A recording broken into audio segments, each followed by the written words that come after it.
Welcome to Sobotta Computers Presents. Today's video will show you how to make bean burritos the quick way.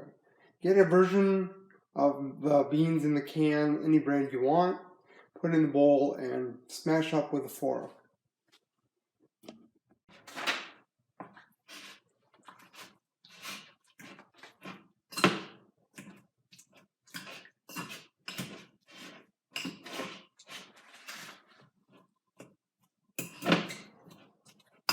Like that.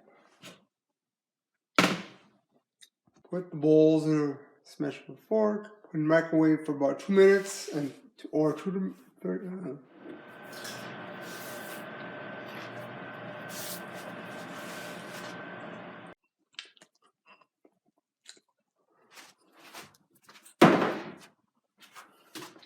Hold it like this, and like this. And there you have our burrito. Well, enjoy this.